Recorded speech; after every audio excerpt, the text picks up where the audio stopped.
talk about all of this, we're now joined by Francesco Cervera, Liberal MP for the riding of Vaughan Woodbridge in Ontario. Michael Cooper is the Conservative MP for St. Albert Edmonton. He's also a member of the Commons Standing Committee on Procedure and House Affairs. And Peter Julian is the NDP House Leader and the MP for New Westminster Burnaby in British Columbia. Hello to the three of you. Good to be here. Thanks. Good evening. Now, Mr. Cooper, I'll get you to start us off here because Katie Telford will now testify before your committee. It's what you've been asking for. What do you make of the development? What happened is after a Liberal obstruction and 24 hours of filibustering, the Liberals caved in due to Conservative pressure. No. It took Conservatives bringing forward a motion in the House yesterday before the Liberals finally capitulated. And as far as the NDP go, they bear responsibility for blocking Telford's testimony on 3 occasions. They joined their coalition partner, the Liberals, to block Telford. So finally we have Telford. But it shouldn't have taken this long. It shouldn't have taken 3 weeks. It shouldn't have taken 24 hours of Liberal filibustering and NDP obstruction. And so let's talk about the facts. First off, Mr. Cooper actually removed from the NDP motion on the public inquiry specific reference to Katie Telford. Secondly, all of this came about because Jagmeet Singh said in the morning to the Prime Minister and to Canada that the NDP was absolutely wedded to the idea of Katie Telford coming to committee. We wanted a ceasing of the filibuster in Procedure and House Affairs, and we wanted the motion that the NDP had substantially crafted to be voted on. And so this is Jagmeet Singh and the NDP making a difference. Now, at the same time today, the Conservatives blocked discussion and debate on the NDP's motion on the public inquiry. Shame on Pierre Poilievre and shame on Conservatives for refusing to have that debate on the public inquiry. Well, let me jump in here because, you know, at the end of the day, the NDP did not support the Conservative motion. And now we're hearing from the Conservative House Leader accusing your party of essentially helping Liberals to cover up the truth. What's your response to that, Mr. Julian? Because Katie Telford is coming to Procedure and House Affairs. The Conservative motion was redundant. That we already have a pathway now for Katie Telford to come before Procedure and House Affairs, as the Conservatives well know. And you could see that. They were so deflated in the House of Commons. They've been making a lot of noise and carrying on like a bit of a circus in the House of Commons, and they simply stopped doing that because they realized that what the NDP did, the Conservatives simply are incapable of doing. And that is getting to the truth and being the adults in the room. Okay, getting to the truth. But you know, Mr. Cervera, the Prime Minister has already warned us that what we will hear from Ms. Telford would be limited. Are you concerned that that type of limitation will paint the picture of a government that's not being transparent with Canadians?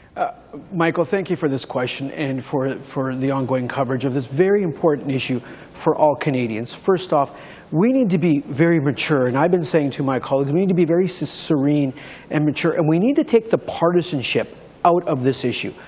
Our election process, we need to ensure that Canadians are confident in our elections, that Canadians and Canadians alone decide the elections, much like they did in 2019, much like they did in 2021, much like they will do in the future when elections happen.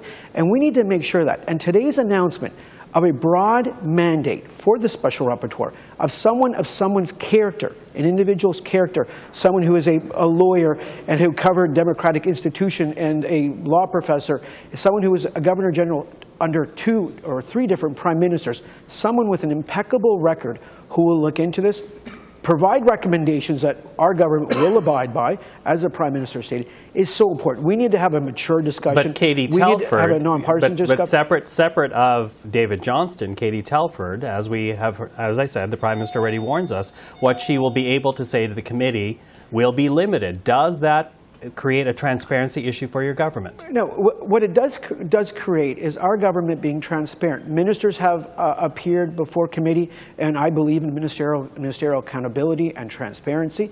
National security officials have appeared before committee. Now, Ms. Telford will appear before committee, and of course, Ms. Telford will answer the questions that she is able to answer. Obviously, of course, within the realm of national security concerns and national security issues. We all know that. All parliamentarians know that. But again, as we saw earlier with my two colleagues to my left here, we need to have a mature discussion. We need to have a nonpartisan discussion. And this is exactly what the Prime Minister is moving forward with, a special rapporteur who is an impeccable Canadian, with impeccable character, who will provide and consult with national security officials on the best path forward so Canadians can have full confidence in the election process, in terms of when you're going to vote, and in terms of, and we need to be very cognizant, the world has changed. The world has changed very much so. And our institutions need to adapt. We need to make sure we put in place measures to protect our institutions, that Canadians have full faith in our institutions. And we've done that. Just the NSICOP Security Committee is one example of that. And our let me jump in here, Mr. Sorbera, because I I will get to Mr. Johnston in a moment. But, you know, Mr. Cooper, given the limitations of Ms. Telford's testimony, the Prime Minister does accuse your party of trying to, quote, gin up the toxicity and partisanship, because, again, there are things that Ms. Telford cannot say before a public committee. And you and your party know that. How do you answer that type of accusation? One of the biggest problems and failings of this Prime Minister is that he consistently failed to heed the advice of CSIS, and that is to be transparent, and to provide sunlight, and to make foreign interference known to the public. And Canadians were left in the dark with respect to Beijing's election interference in 2 federal elections. The only reason it has come to light is because of a CSIS whistleblower and the reporting of the Globe and Mail and Global News based upon their review of CSIS documents. It appears the Prime Minister has learned no lessons based upon their telegraphing today that Katie Telford will not be transparent, that she won't be open with the committee, that they're going to continue to hide the truth. It's all part of a continuation of the cover-up. And as far as Mr. Julian goes, he frankly misrepresented what Conservatives did at the committee with respect to the removal of Ms. Telford. We actually broadened a motion with respect to the public inquiry. He actually supported that amendment. It was to preempt any Liberal filibustering from happening. And we actually strengthened the NDP motion, and therefore strengthened the concurrence motion that I hope the House will soon deal with. No, and you supported it. You supported it, and we then put forward another motion. And then we put forward another motion. So it's all semantics. It's not semantics. It shows the chaos within the Conservative Party and their inability to be adults in terms of going after an extremely important issue of foreign interference. And the other aspect, which is extremely important, is the issue of Russian interference that the Conservatives wanted to take out of the motion in the public inquiry.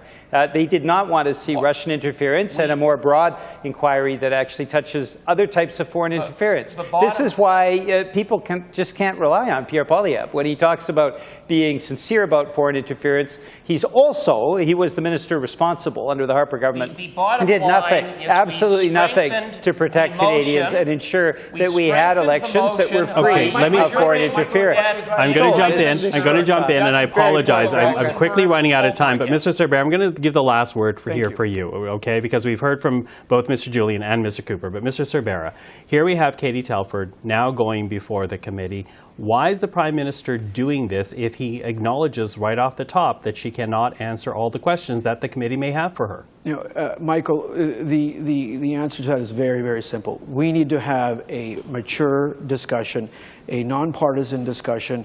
That is why the mandate of the Special Rapporteur today was brought forth. That is why we will abide by the recommendations of someone of Mr. Johnson's character, an impeccable person, someone who's served the public and public service for over 5 decades here in Canada.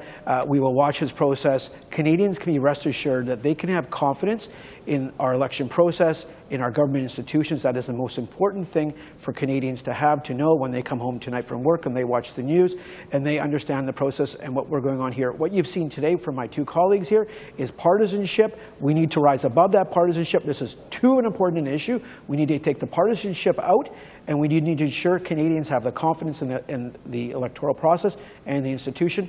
And the Prime Minister has done that by appointing a special rapporteur. And again, will abide by the special rapporteur's recommendations, and someone of impeccable character.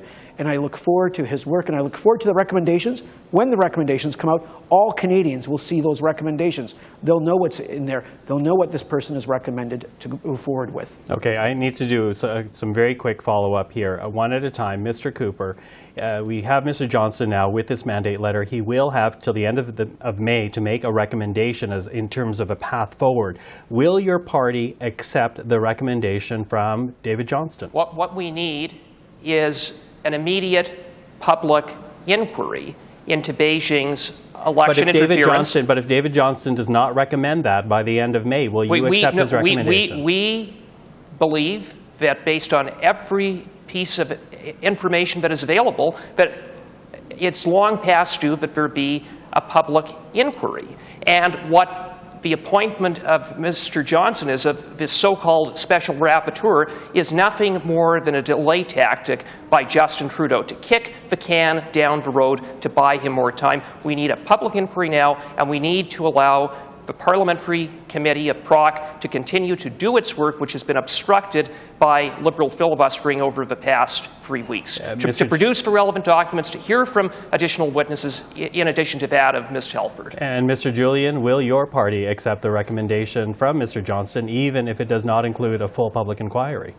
We believe that Mr. Johnston, given the weight of the number of people who are suggesting a public inquiry, and despite the fact that the Conservatives blocked the debate on the public inquiry today, which is I think a contradiction that I think Canadians can see. When you've got Jean-Pierre Kingsley, former head of Elections Canada, when you've got a variety of former security services heads all saying a public inquiry is needed, I think it's likely to say Mr. Johnston, who does come with strong background, including being appointed as Governor General by Mr. Harper, he, I think, can see the logic behind having a public inquiry, and so we'll continue to push for that. We believe that that's what Canadians want to see. Okay, well, we're out of time, and Mr. Cooper, don't worry, it was a wide shot. We saw your head nodding no, even though you want to jump in again. But for now, Mr. Julian, Mr. Cooper, Mr. Cervera, thank you for the time this evening. Thanks so much. Take care. Thank you.